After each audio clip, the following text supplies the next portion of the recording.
Presidente Lula passa bem depois de cirurgia para implante de prótese no quadril. Polícia Federal bloqueia bens de general da reserva acusado de participar dos atos de 8 de janeiro.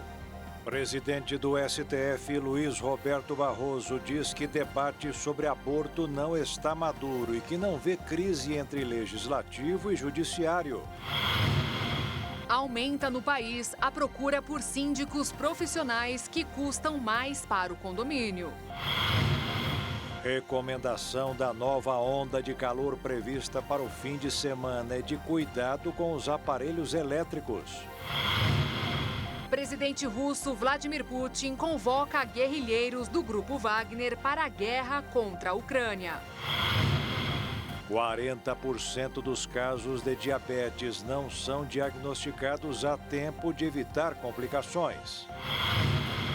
E no Dia Mundial do Coração, médicos repetem alertas para os quais os pacientes só dão razão quando passam mal. É agora no Jornal das 22.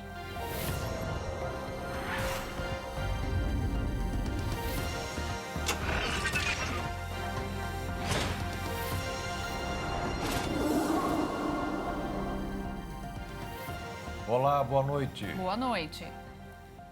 Foi tudo bem na cirurgia para a colocação de uma prótese no quadril do presidente Lula. O presidente já acordou conversando.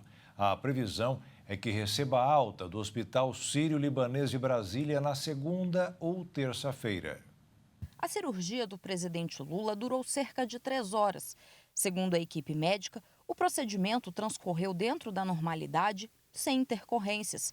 O presidente não precisou de UTI e foi encaminhado para um apartamento após a cirurgia. Lula colocou uma prótese de cerâmica no quadril para corrigir uma artrose, um antigo problema que gerava dores no presidente. Em síntese, é um componente que vai no lado acetabular, que vem da pelve, outro componente que vai no fêmur e uma cabeça femoral, que pode ser de cerâmica, de metal. E eles são articulados. Então, é uma articulação artificial que imita perfeitamente a articulação natural, inclusive com os movimentos dela. Ela pode ser cimentada, pode ser não cimentada. Isso tudo depende do cirurgião e da experiência do cirurgião que decide operar. Então, discutir tipos de prótese é um pouco difícil.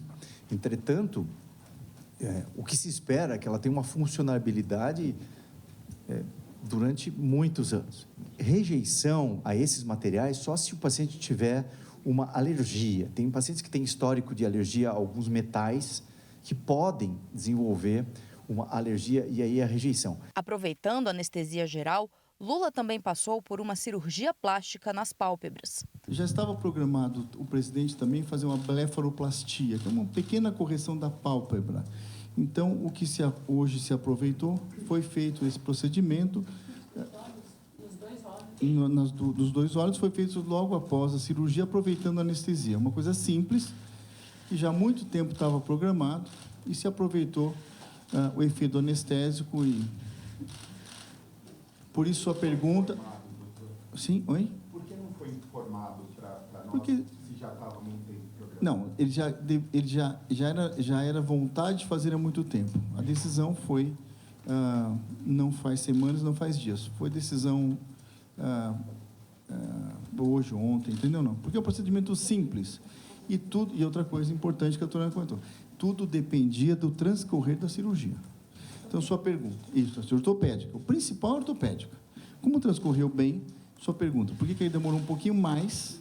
Porque foi feita essa correção na pálpebra. Claro, porque não foi informado, porque não estava certo que ele iria fazer nenhum tipo de procedimento. Depois do final da cirurgia ortopédica, respondeu muito bem a cirurgia, anestesia, então se aproveitou e fez essa correção. Lula deve ter alta no começo da semana, a depender da resposta. A previsão seria por volta de terça-feira, podendo ser antes, a depender da recuperação. Segundo a equipe médica, a recuperação definitiva do presidente Lula deve levar cerca de 6 semanas. Até lá, o presidente fará fisioterapia para fortalecer o quadril e reaprender a andar, agora com uma prótese. Depois, poderá retomar as atividades normalmente, inclusive praticar exercícios físicos e viajar. Ele já não tinha nenhum impedimento antes, agora é muito menos, né? Então, não há nenhum tipo de restrição para o presidente após a cirurgia. Como o Giancarlo já especificou, né? Hoje ele já está se movendo, então a recuperação dele tende a ser excelente. Já vamos sair daqui do hospital já com o presidente levantando, né, e andando, então não há limitação dele trabalhar no Alvorada. É claro, né, que a limitação dentro da... Agora a gente vai dar prioridade à recuperação e não ao despacho, né? Os despachos podem acontecer, afinal de contas a cabeça dele já está funcionando perfeitamente, que a sedação já acabou, né? Mas é claro que entre os despachos, um e outro, vão haver as sessões de fisioterapia e de repouso que são necessárias para uma cirurgia de quadril para qualquer paciente, e não seria diferente com o presidente. Mais de 8.300 pessoas estão na fila do SUS para fazer o mesmo tipo de cirurgia do presidente Lula. Como o SUS é gerido de forma descentralizada, são os estados que administram a espera de cirurgias e procedimentos, classificando os pacientes de acordo com a urgência e a gravidade do quadro. Existem 6 tipos de procedimento. O do presidente Lula foi o total. Uma audiência pública na Câmara Municipal de Taboão da Serra, na Grande São Paulo, terminou em pancadaria e confusão generalizada na noite de ontem. O que era para ser uma audiência comum para discutir o orçamento do ano que vem, ouvir a população e receber sugestões de investimentos estaduais para o próximo ano, terminou em pancadaria. A confusão teria começado dentro do plenário por conta de disputa por apoio nas eleições municipais do ano que vem. Após trocarem ofensas e agressões dentro do prédio, a briga continuou do lado de fora. Guardas municipais foram até o local, mas não tiveram sucesso. Então a polícia militar foi chamada e só conseguiu parar o tumulto com o uso de bombas de gás. Pelo menos 4 deputados estaduais estavam presentes: Analice Fernandes e Fernando Fernandes, do PSDB, Luiz Cláudio Marcolino, do PT, e Eduardo Nóbrega, do Podemos. Em nota, a Prefeitura de Taboão da Serra afirmou que o prefeito José Aprígio da Silva foi agredido pela deputada Analice Fernandes e o secretário de governo, Mário de Freitas, ameaçado pelos envolvidos na confusão. Os outros feridos no episódio foram conduzidos à delegacia, onde foram ouvidos e encaminhados à UPA para atendimento médico. A polícia também solicitou uma perícia no local dos fatos e conduziu os feridos ao IML para realizarem exames corporais. Também foram solicitadas imagens das câmeras de segurança. O Supremo Tribunal Federal formou hoje maioria para reconhecer a omissão do Congresso sobre a licença paternidade. O benefício é previsto na Constituição, mas até hoje os parlamentares não regulamentaram o tema. O STF não estabeleceu qual será o tempo do benefício e nem mesmo um prazo para o Congresso se manifestar. Julgou apenas que existe omissão, o que deve acentuar o atual clima de discórdia entre o Legislativo e o Judiciário. O novo presidente do STF, Luiz Roberto Barroso, afirmou durante uma entrevista coletiva que não vê crise entre a Corte e o Congresso e que pretende dialogar com o Legislativo de forma institucional. Barroso participou de uma entrevista para anunciar as suas metas e prioridades para o Supremo durante a sua gestão. Ele assumiu a presidência da Casa em meio à tensão entre os poderes judiciário e legislativo, com acusações de invasão de competência. Um dos principais estopins para a crise foi o julgamento do marco temporal, assunto que também estava em tramitação no Congresso Nacional. Em uma das suas falas, Barroso pontuou que não enxerga a crise com o Congresso. Como eu disse ontem no meu discurso, a Constituição brasileira, ela cuida de muitos temas que em outras partes do mundo são temas exclusivamente da política. Mas a Constituição brasileira, além de organizar os poderes, organizar o Estado e definir direitos fundamentais, ela cuida de matérias tributárias, ela cuida de matérias de saúde, de educação, de proteção do meio ambiente, de proteção dos indígenas. Portanto, o arranjo institucional brasileiro cria algumas superposições entre atuações que poderiam ser interpretação constitucional e que poderiam ser matéria política. E, portanto, nessas superposições, eu pretendo dialogar com o Congresso de uma forma respeitosa e institucional, como deve ser. Essa votação do marco temporal foi vista como uma resposta ao STF, que julgou o caso e já formou maioria para derrubar a tese. Durante a coletiva, Barroso também falou sobre outros temas, como a nomeação de mulheres para cargos no judiciário. Barroso tomou posse na presidência do Supremo na última quinta-feira e cumprirá mandato de 2 anos. Ele chegou ao Supremo em 2013, indicado pela então presidente Dilma Rousseff para o cargo deixado pelo ministro Carlos Aires Brito. Um problema a mais para quem precisa de transporte coletivo. O número de viagens realizadas pelos ônibus da capital paulista caiu 20% nos últimos 4 anos. Os dados divulgados pelo Instituto Brasileiro de Defesa do Consumidor levou em conta as viagens feitas por semana no período de julho de 2019 e julho deste ano. A redução faz com que a população tenha que esperar mais tempo por um transporte que chega cada vez mais lotado. O ônibus que liga ao terminal Grajaú com o metrô Vila Mariana foi o mais prejudicado. Ele registrou uma queda que ultrapassa 60% da frota. Mas a zona leste da cidade foi quem mais sofreu. A região teve uma redução de mais de 20% do número de viagens. Por meio de nota, a SP Trans informou que não faz comentários sobre estudos, que não conhece a metodologia. E veja a seguir, Polícia Federal bloqueia bens de general da reserva que participou dos atos de 8 de janeiro. E ainda, aumenta no país a procura por síndicos profissionais que custam mais para o condomínio.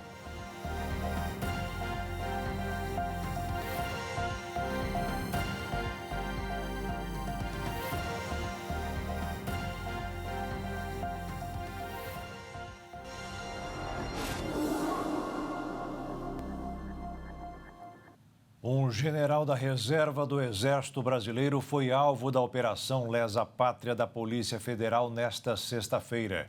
Ridalto Lúcio Fernandes, que trabalhou no governo de Jair Bolsonaro, é acusado de participar dos atos de 8 de janeiro em Brasília. Na 18ª fase da Operação Lesa Pátria, a Polícia Federal cumpriu mandado de busca e apreensão contra o general da reserva, Ridalto Lúcio Fernandes. Ele foi o único alvo da operação nesta sexta-feira. Além de cumprir buscas em endereços ligados ao general, a Polícia Federal executou o bloqueio de bens do investigado. No dia 8 de janeiro, o general Ridalto gravou um vídeo em frente ao Congresso Nacional dizendo estar emocionado com o movimento e com a ação dos manifestantes diante da polícia militar que soltava gás lacrimogênio. Acreditem, a PM jogou gás lacrimogênio na multidão aqui durante meia hora e agora eles estão aqui na frente. E o pessoal está aplaudindo a Polícia Militar. Está aplaudindo a Polícia Militar. Está aqui, ó. O Exército Brasileiro informou em nota que General Ridalto está na reserva e não ocupa cargo ou desempenha função nas Forças Armadas. A nota afirma ainda que o Exército não se manifesta sobre processos ou investigações a cargo de outros órgãos. Em tese, os crimes investigados pela Polícia Federal configuram atentado violento ao Estado Democrático de Direito, dano qualificado, associação criminosa, entre outros crimes. A taxa de desemprego no trimestre encerrado em agosto caiu para 7,8%. A menor taxa para o período desde 2015 foi 0,5 ponto percentual a menos do que no mesmo período anterior. Significa que havia 7.800.000 brasileiros com mais de 14 anos em busca de uma vaga no mercado.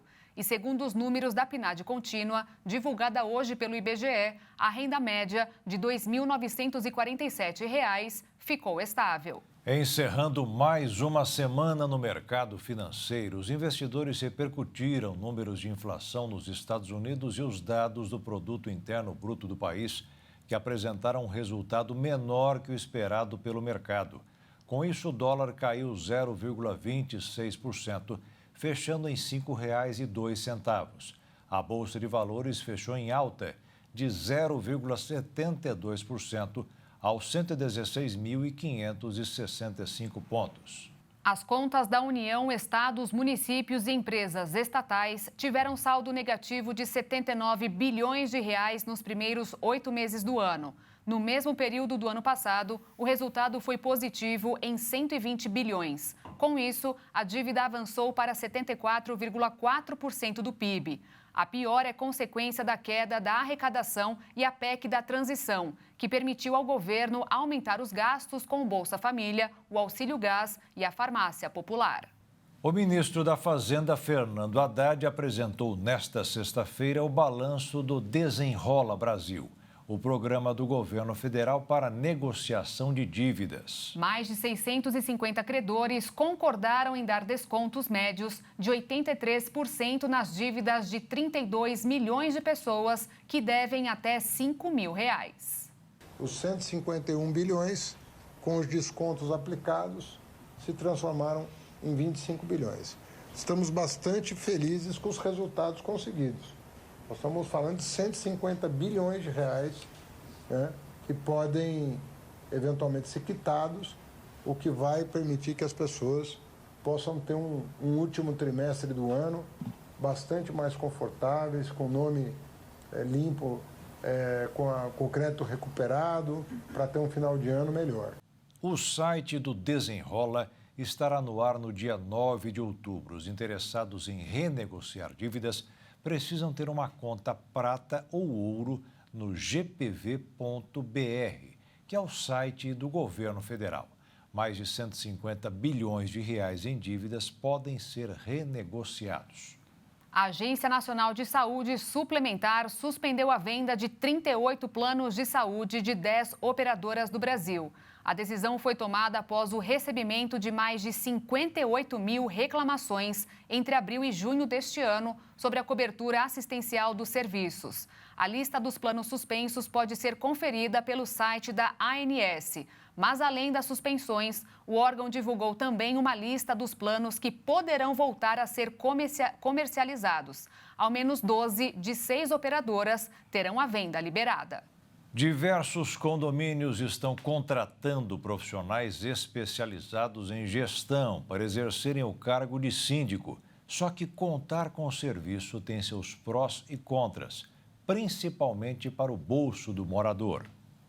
Nos últimos anos, dar conta de um prédio com centenas de moradores tem exigido cada vez mais conhecimento de gestão e olhar empresarial. Por esse motivo, muitos condomínios passaram a contratar síndicos profissionais que não vivem no local e cobram uma taxa para desempenhar a função. De acordo com o levantamento da Lelo Condomínios, de 2019 para cá, a proporção de condomínios que decidiu contratar profissionais específicos para a função subiu de 11% para 13%. De acordo com os especialistas, a mudança aconteceu pois os moradores perceberam que o trabalho do síndico não se resume a fiscalizar e pôr ordem no condomínio. A grande parte dos moradores classificaram que gerir um condomínio é o equivalente a gerir uma empresa. E por isso se preocupam no quanto aquele ativo valerá no futuro e ficaram preocupados com a valorização patrimonial e a atualização de equipamentos. Mas na hora de decidir colocar um síndico profissional, é necessário observar as vantagens e desvantagens.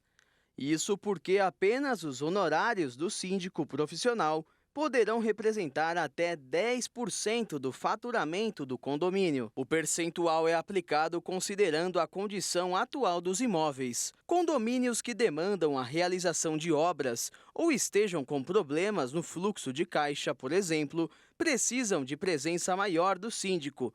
E assim, o valor será mais alto. Mas a principal vantagem de contar com esse serviço é o fato dele cuidar de toda a gestão financeira do condomínio, que vai desde a prestação de contas ao controle de inadimplência, além de se responsabilizar por toda a gestão de ativos, como manutenções preventivas, segurança e controle de acesso. Mas especialistas recomendam que a contratação desse profissional talvez seja inviável para condomínios pequenos, principalmente pelos honorários altos, pois um prédio de baixo orçamento pode ter a maior parte do faturamento destinada ao síndico.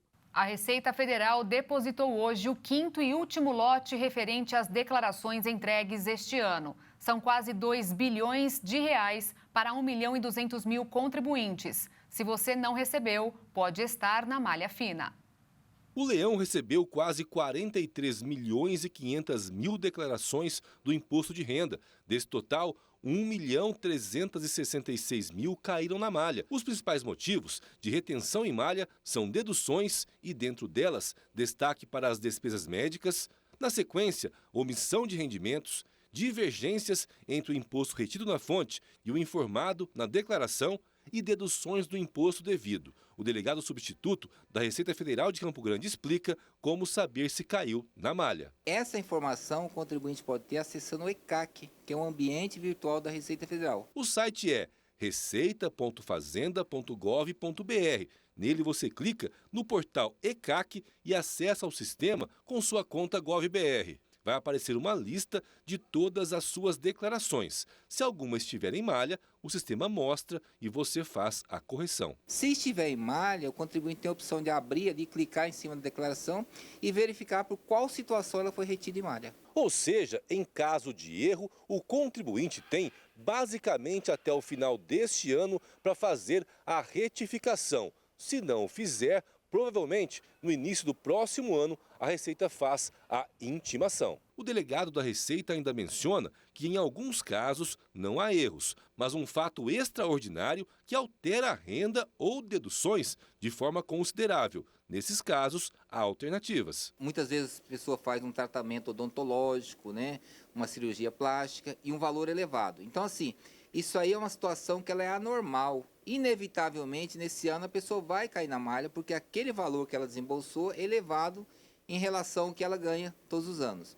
Mas isso aí, o que o contribuinte tem que fazer? Ele tem duas opções. A primeira opção, que é a indicada, é ele entrar no ECAC e pedir a antecipação da malha. A malha fiscal vai analisar, estando tudo ok, vai liberar a declaração da malha. A outra situação é aguardar ser intimado pela malha. Vale lembrar que mesmo declarações processadas e aprovadas podem ser revistas no prazo de 5 anos. O governo federal anunciou hoje a criação do novo Concurso Nacional Unificado, apelidado de Enem dos Concursos. O modelo desenvolvido pelo Ministério da Gestão e da Inovação servirá para unificar a seleção de servidores para cargos públicos em órgãos federais. Os candidatos poderão concorrer a quase 7.000 vagas disponíveis em 20 órgãos, pagando apenas uma taxa de inscrição. A maior oferta de vagas foi feita pelo próprio Ministério de Gestão, com quase 1.500 oportunidades. A previsão é de que o edital seja publicado em dezembro e que as provas aconteçam até março do ano que vem. O projeto para a criação de uma usina numa praia do Ceará pode derrubar a internet no Brasil. As operadoras temem que as instalações danifiquem cabos de telefonias que partem da Europa e África para Fortaleza. O governo do Ceará pretende executar a obra de uma usina que promete converter água do mar em potável. Mas as empresas telefônicas temem que a estrutura do projeto cause o rompimento de cabos submarinos que fornecem acesso à internet. A iniciativa da construção da usina de dessalinização é liderada pela Companhia de Água e Esgoto do Ceará. O projeto prevê a ampliação de 12% da oferta de água na Grande Fortaleza. O edital para a realização do projeto foi vencido pelo consórcio Águas de Fortaleza e o investimento previsto é da ordem de 3 bilhões e 200 milhões de reais. O problema é que de Fortaleza os cabos de fibra ótica partem para o Rio de Janeiro e São Paulo. Por conta da proximidade, a capital cearense é a primeira cidade do Brasil a receber dos europeus os cabos que garantem uma conexão rápida à internet. Conforme a Anatel, esses cabos são responsáveis por 99% do tráfego de dados. Segundo a Agência Nacional de Telecomunicações, se os cabos forem rompidos, o país inteiro fica offline ou com a internet bastante lenta. Para evitar o risco, a Anatel emitiu uma recomendação contrária à instalação do projeto da usina de dessalinização. a medida parou o andamento do projeto. A companhia de água explicou que a distância entre cabos e outras infraestruturas foi ampliada de 40 para 500 metros para evitar riscos. E com as novas medidas, a CAGES espera que a Anatel revise a medida que travou o andamento do projeto. E ainda hoje, recomendação para a nova onda de calor prevista para o fim de semana é de cuidados com os aparelhos elétricos. E também, presidente russo Vladimir Putin reconvoca guerrilheiros do grupo Wagner para a guerra contra a Ucrânia.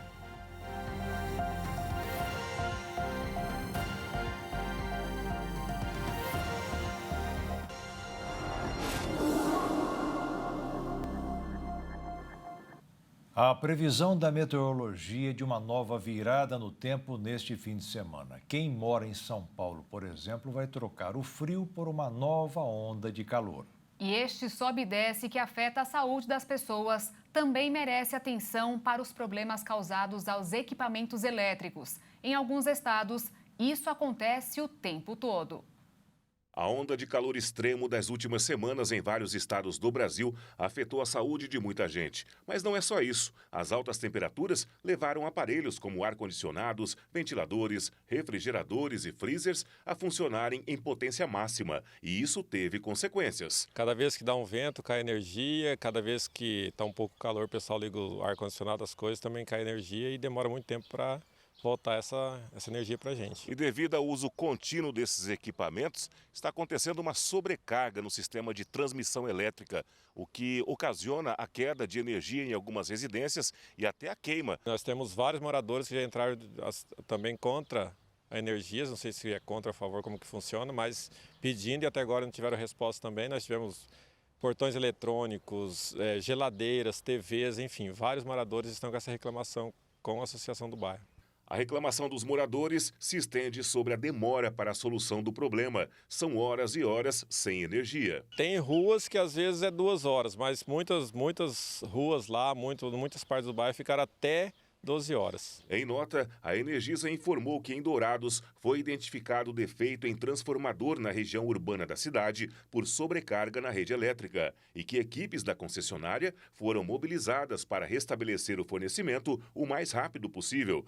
A concessionária também reafirmou que essa interrupção tem relação direta com as altas temperaturas, sendo registrado no dia 21 de setembro recorde histórico de demanda registrado no sistema.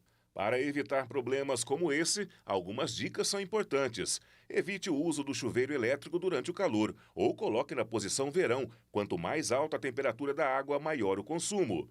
Ajuste a temperatura do ar-condicionado para 23 graus. Utilize o temporizador e evite o funcionamento desnecessário desse equipamento. Após a refrigeração do cômodo, o consumidor pode recorrer aos ventiladores para manter o clima agradável. É importante lembrar da limpeza desses equipamentos que contribui para um desempenho mais econômico. No caso dos refrigeradores, quando em mau estado de conservação, representam 30% do consumo de uma residência. É importante observar a borracha de vedação, que uma vez ressecada, causa um grande desperdício de energia. Fornos e ferros elétricos somente devem ser usados quando necessário. É importante otimizar esses equipamentos para aproveitar o calor, evitando desligar e reaquecer o aparelho com frequência.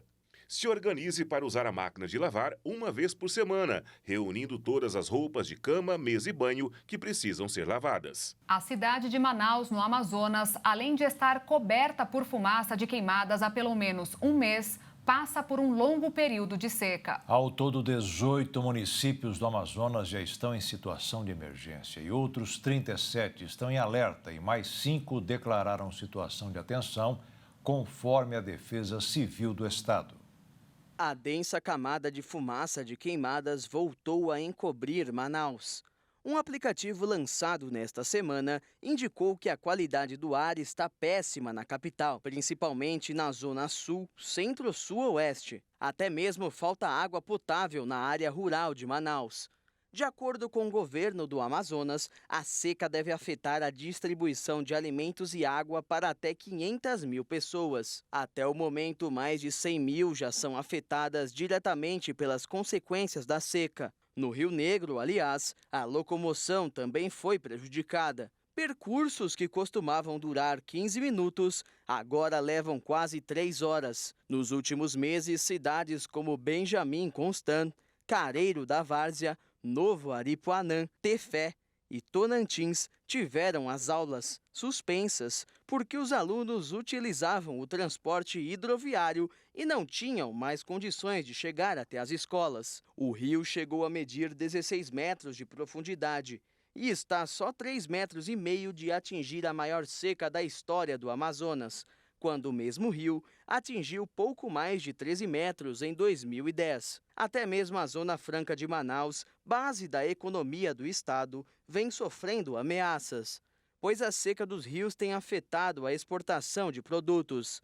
Este ano, já foram registrados quase 7.000 focos de queimadas no Amazonas. A seca na região também tem relação com o fenômeno El Niño. Diferente da região sul, onde ele causou chuvas intensas, na região norte foi ao contrário. Assim, o fenômeno é considerado o grande responsável pela seca. Recentemente, o governador Wilson Lima, do União Brasil, anunciou parceria com o governo federal para atuar diretamente contra a crise. A ministra do Meio Ambiente e Mudança do Clima, Marina Silva, anunciou que o governo federal vai enviar pelo menos 300.000 cestas básicas como ajuda humanitária aos municípios atingidos pela seca. Após algumas reuniões ministeriais, o deputado federal Amon Mandel, do Cidadania, anunciou que Rodrigo Agostinho, presidente do IBAMA, confirmou apoio à Secretaria de Meio Ambiente do Amazonas para fornecer equipamentos ao Corpo de Bombeiros do estado. A ação busca atender a demanda do Amazonas no combate aos focos de queimadas. O presidente Lula criou um grupo para atualizar a Política Nacional de Defesa e da Estratégia Nacional de Defesa. Os documentos estabelecem medidas de segurança contra ameaças externas e detalham como seriam implementadas. O decreto foi publicado hoje no Diário Oficial da União. A previsão é que 12 ministérios proponham sugestões. O grupo terá até o dia 31 de maio do ano que vem para concluir e entregar o relatório final à pasta da Defesa. Os casos de ações policiais ocorridas no Brasil neste ano, em sua maioria sangrentas, fez com que o STF colocasse em votação a ideia de reconhecer que Estado deve ser responsável por mortes durante essas operações.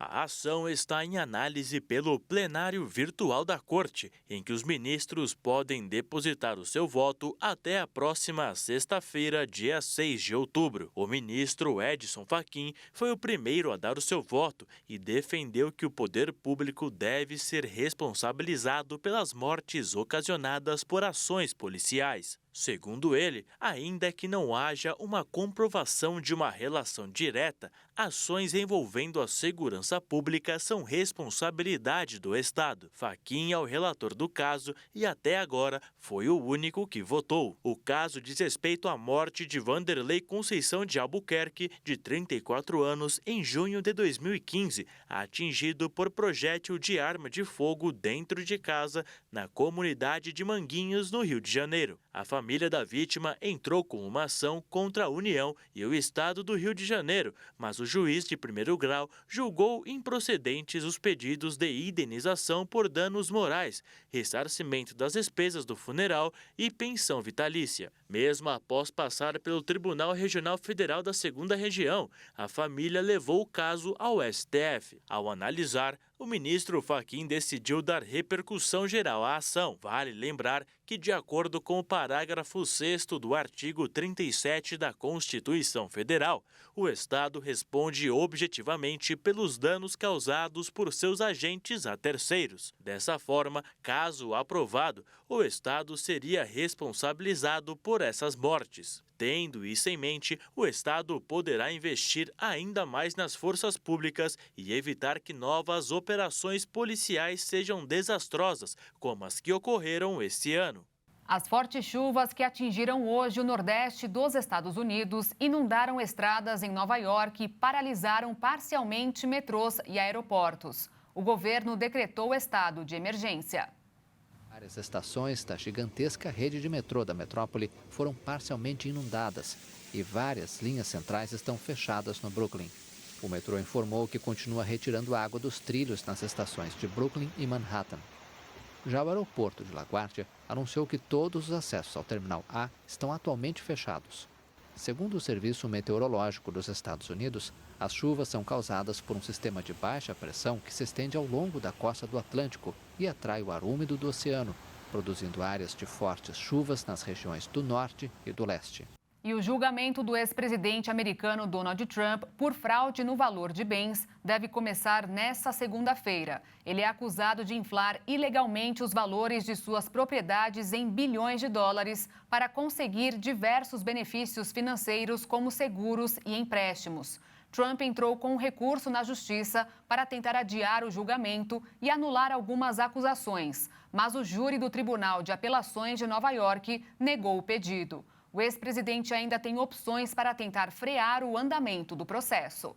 Um mês após a morte do líder do grupo mercenário Wagner, Yevgeny Prigozhin, o governo da Rússia anunciou hoje que um ex-comandante do mesmo grupo passou a trabalhar para o Ministério da Defesa do país. A movimentação demonstra uma possibilidade do grupo Wagner voltar a atuar na guerra contra a Ucrânia. No fim da noite de ontem, Putin recebeu no Kremlin Andrei Trochev, um dos mais experientes comandantes militares do grupo Wagner. O vice-ministro da Defesa, que operou a tomada de controle pela sua pasta da estrutura do Wagner, estava presente no encontro. A reunião aconteceu pouco mais de um mês após a morte de Prigozhin, que era chefe da organização mercenária. Putin discutiu com Trochev sobre como as unidades voluntárias de combates estão sendo usadas na guerra da Ucrânia. O encontro marcou mais uma tentativa de Putin demonstrar que o governo russo tem controle sobre o grupo Wagner. A movimentação do líder russo ocorre praticamente 3 meses após uma tentativa de motim dos mercenários contra o Ministério da Defesa. Trochev já batalhou nas guerras russas no Afeganistão e na Chechênia. Pela atuação no Afeganistão, foi condecorado 2 vezes com a Ordem da Estrela Vermelha. A exposição pública da ação de Putin sugere que o Ministério da Defesa e Trechov vão trabalhar juntos. Com isso, está aberto um novo capítulo de mais uma das mais nebulosas histórias relacionadas à guerra da Ucrânia. Não se sabe qual papel estará reservado ao grupo Wagner agora, em meio à claudicante contra-ofensiva da Ucrânia. Analistas militares russos dizem que há menos falta de pessoal do que no ano passado, mas a experiência militar dos veteranos pode fazer a diferença. E daqui a pouco, 40% dos casos de diabetes não são diagnosticados a tempo de evitar complicações. E ainda, no Dia Mundial do Coração, médicos repetem alertas para os quais os pacientes só dão razão quando passam mal.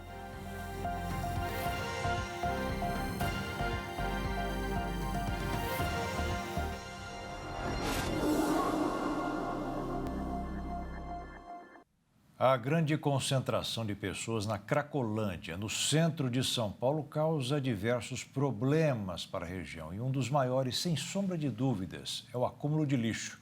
Em média, a prefeitura recolhe 360 toneladas no local todos os meses. Em média, são 12 quilos de resíduos por pessoa. Alguns dependentes químicos aproveitam a situação para vender papelão, plástico e alumínio em centros de reciclagem e, assim, terem dinheiro para sustentar o vício.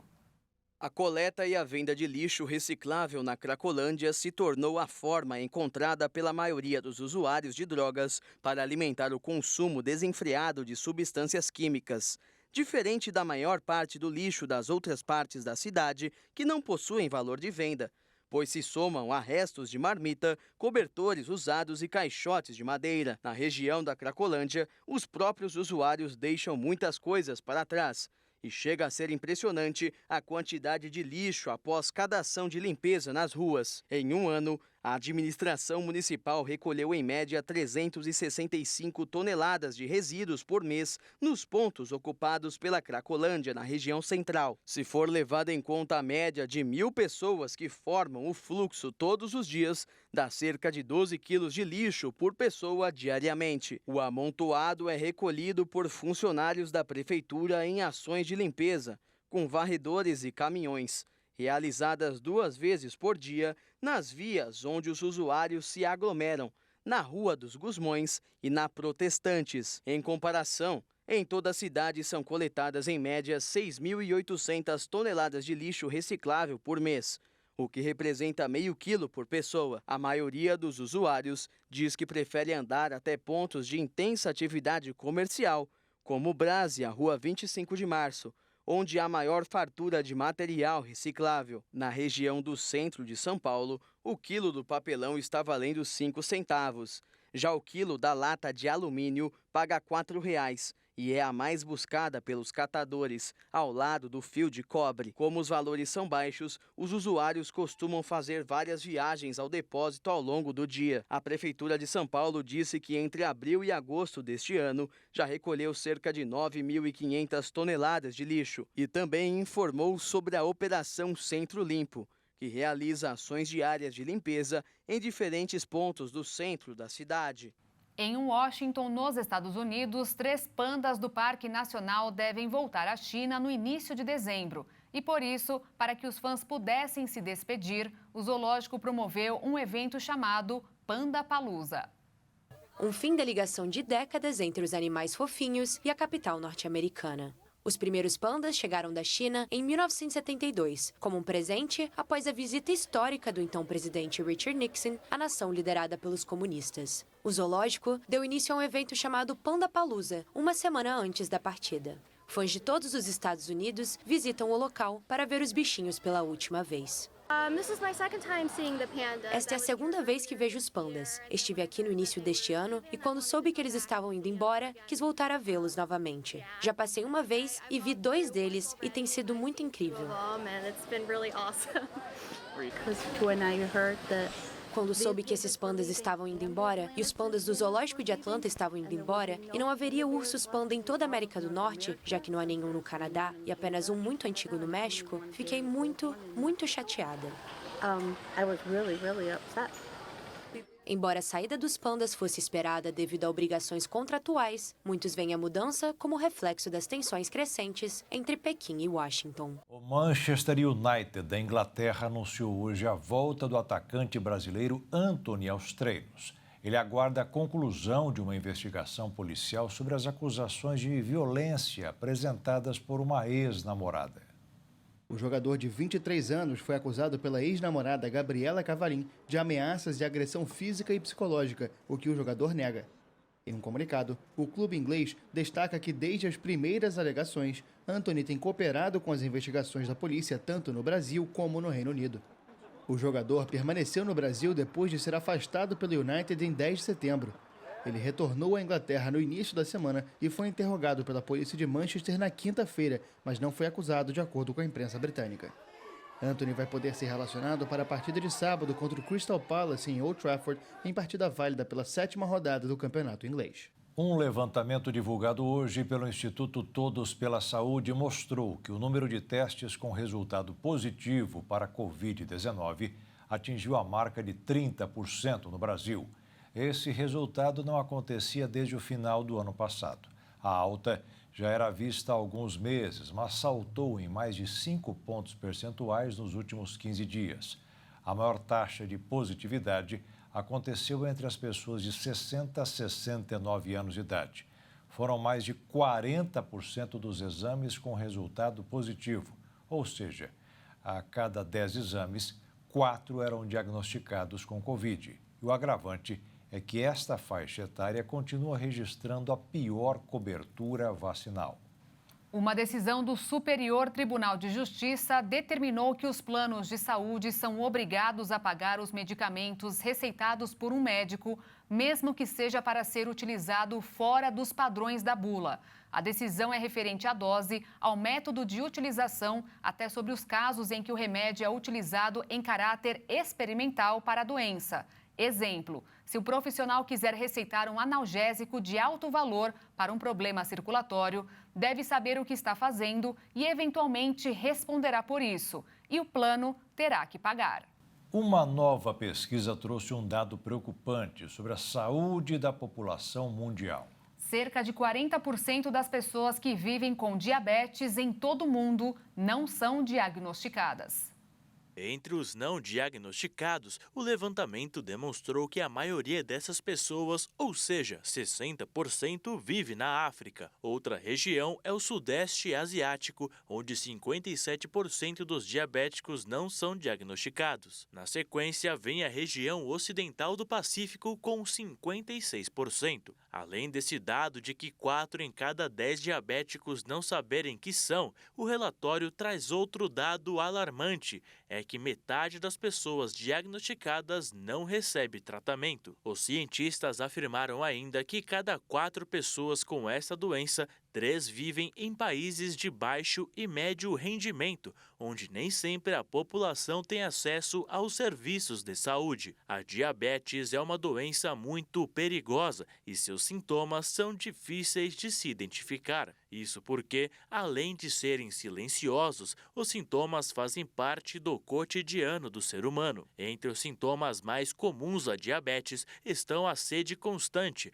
vontade de urinar diversas vezes ao dia, fadiga e alterações na visão. No entanto, os sintomas podem variar de acordo com cada tipo da doença, já que existem 4 tipos de diabetes, tendo a diabetes tipo 2 como a mais comum. Além disso, esses sintomas podem se apresentar de maneiras diferentes. A diabetes está aumentando cada vez mais no mundo. A rápida urbanização e os hábitos de vida, como o sedentarismo e a alimentação ruim, fazem com que a doença aumente cada vez mais nos seres humanos. Segundo o estudo, em 2021, quase 7 milhões de mortes em todo o mundo foram resultado da diabetes, apesar de mais de 970 bilhões de dólares gastos em tratamento.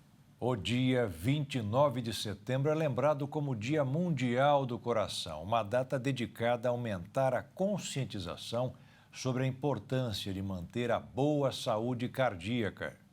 Os problemas cardíacos não escolhem idade, sexo ou etnia. O Antônio sabe disso e se previne contra as doenças cardiovasculares. Eu costumo fazer uma alimentação regrada e muita caminhada. E ando muito de bicicleta também. Tenho carro, mas sempre que eu posso fazer a pé ou de bicicleta, eu faço. Mas nem todo mundo consegue evitar esses males. Eu tenho alguns vasinhos, mas minha mãe já fez cirurgia para tirar ponte safena, minha irmã também. E no calor, minhas pernas incham muito e pesa, chega a pesar na hora de andar. Me dá muito desconforto no calor. Tem o colesterol alto que efetivamente leva você a desencadear um problema cardiovascular. Elas são doenças perigosas porque muitas vezes são silenciosas, de acordo com o cardiologista Nabil Gorayeb. Todo mundo, a principal causa de morte realmente é a doença cardiovascular. Por mais que a gente lute contra isso, e é onde a gente tem que continuar trabalhando, prevenção. A prevenção é tudo hoje. E nos países do primeiro mundo, onde a prevenção atingiu níveis muito altos, a doença cardíaca, o cardiovascular, diminuiu, aumentou mais o câncer. Nos países em desenvolvimento, como o Brasil, ainda a doença cardiovascular é a primeira causa de morte e de invalidez. Na mulher dá mais derrame cerebral e no homem dá mais infarto do miocárdio. Segundo a Sociedade Brasileira de Cardiologia, apenas em 2023, mais de 300 mil pessoas perderam a vida por conta de doenças cardiovasculares.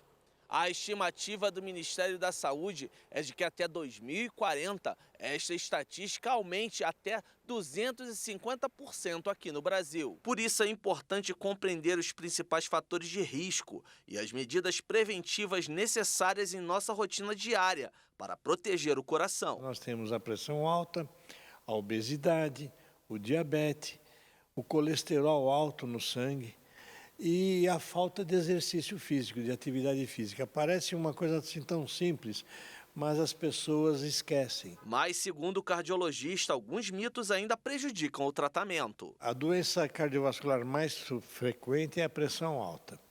E os mitos são terríveis, porque as pessoas deixam de tomar porque não sentem nada e tomando remédio começa a sentir alguma coisa. Às vezes fala, não, está me fazendo mal, eu vou parar de tomar um remédio. Para você ter uma ideia, as estatísticas mundiais mostram que no mundo inteiro, todos os países, as pessoas com pressão alta abandonam o tratamento depois de 6 meses, em média. No Brasil, a gente conseguiu segurar 15 a 20% dos hipertensos medicados a continuar a medicação. 80% abandona. A gente pode ter a condição para ter a pressão alta. Você nasceu com aquela genética para ter pressão alta. Se você consumir sal, que é o principal causador da pressão alta, você vai ter pressão alta. A boa notícia é que muitas dessas condições podem ser controladas e até mesmo evitadas com mudanças de estilo de vida, como explica o especialista. Não é só tomar remédio, tem que corrigir os erros dos hábitos de vida. Se você é sedentário, fica parado o dia inteiro, ande, suba escadas, faça atividade física. Ah, não dá tempo, sobe escada, dá a volta no quarteirão, faça qualquer coisa, mas todos os dias, no mínimo de 30 minutos. A tua pressão é alta, você toma um remédio que a tia te indicou? Não, vai no médico e toma um remédio que serve para você.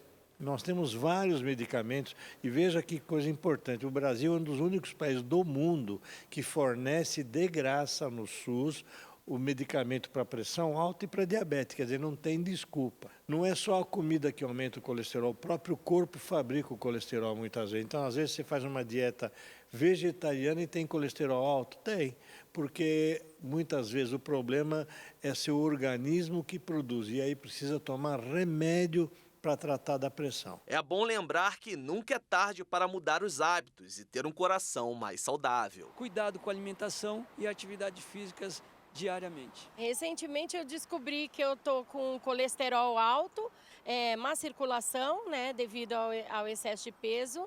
E eu tô fazendo exercício físico, né, porque eu fui orientada pelo médico. Já consegui, graças a Deus, eliminar 10 quilos, né? Mas tô com essa correria aí porque o sedentarismo contribui muito para que esse quadro agrave, né? E o Jornal das 22 termina aqui. Obrigada pela sua companhia, um ótimo fim de noite, fim de semana para você, se cuida e até segunda. Boa noite, fique na paz. Tchau.